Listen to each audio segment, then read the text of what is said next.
Bro, ada satu kenyataan yang jarang banget mau diakui sama banyak pria, tapi hampir semua pernah ngerasain di dalam hati. Banyak pria itu sebenarnya bukan ditolak secara jelas. Mereka cuma enggak pernah benar-benar dipilih. Enggak ada kata tidak, enggak ada penolakan langsung, tapi juga enggak ada langkah maju.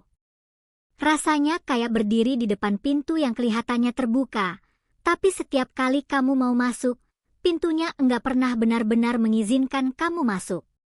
Dan yang bikin bingung, kamu ngerasa sudah melakukan segalanya dengan niat baik. Kamu hadir, kamu peduli, kamu dengerin, kamu berusaha jaga sikap, jaga kata-kata, jaga perasaan. Kamu mikir, kalau aku cukup baik, pasti dia bakal lihat aku. Tapi kenyataannya enggak selalu begitu. Justru seringkali, semakin kamu serius, semakin kamu niat, posisimu malah jadi samar. Kamu ada, tapi kayak bayangan. Terlihat, tapi dia enggak penting. Dan di titik itu, capeknya bukan main. Bukan capek fisik, tapi capek di kepala dan hati. Karena kamu enggak tahu salahmu di mana.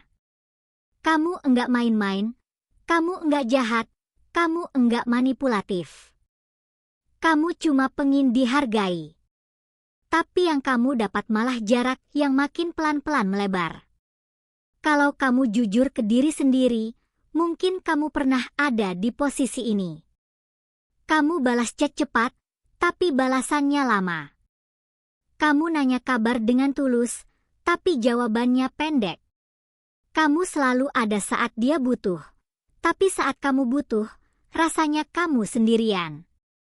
Kamu jadi tempat cerita, jadi pendengar setia, tapi bukan orang yang dipikirkan. Semua kelihatannya baik-baik saja di luar. Enggak ada konflik, enggak ada drama besar, enggak ada pertengkaran. Tapi justru disitulah masalahnya. Karena tanpa kamu sadari, kamu sedang diposisikan bukan sebagai pria bernilai, tapi sebagai pelengkap. Dan yang paling melelahkan, semua itu terjadi tanpa satu kata penolakan pun. Kamu enggak pernah benar-benar ditolak, tapi juga enggak pernah dipilih.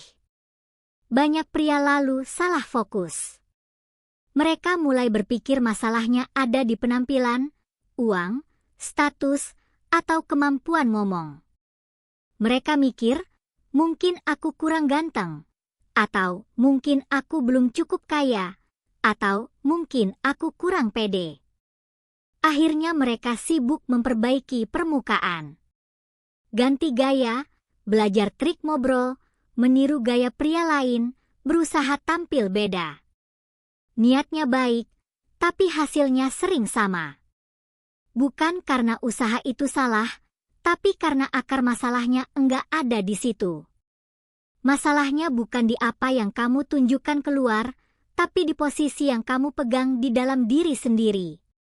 Jauh sebelum wanita itu menilai kamu sudah lebih dulu menilai dirimu sendiri. Dan penilaian itu tanpa sadar bocor ke setiap interaksi. Ini bukan soal cewek, tapi soal frame. Frame itu cara kamu melihat dan merasakan dirimu sendiri.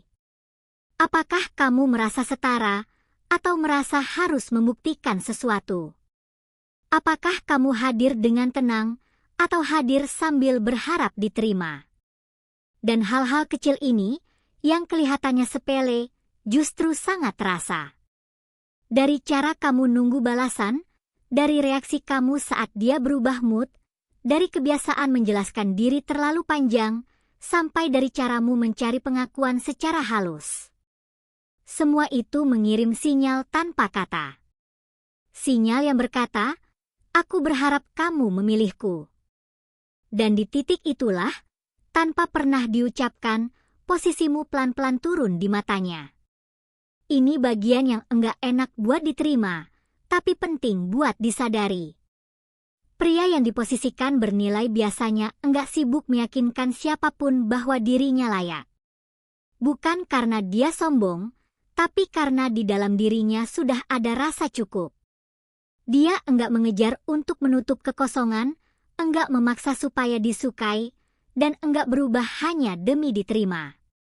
Dari situ, kehadirannya terasa tenang. Dan justru ketenangan itulah yang membuatnya bernilai. Kalau frame di dalam dirimu rapuh, teknik apapun cuma jadi penutup sementara. Awalnya mungkin berhasil, tapi lama-lama bocor lagi. Rasa percaya diri naik turun tergantung respon orang lain. Artinya, daya tarikmu bukan berdiri di kakimu sendiri, tapi bergantung pada reaksi luar. Dan selama itu belum dibenahi, pola yang sama akan terus terulang. Bukan dengan orang yang sama, tapi dengan cerita yang mirip.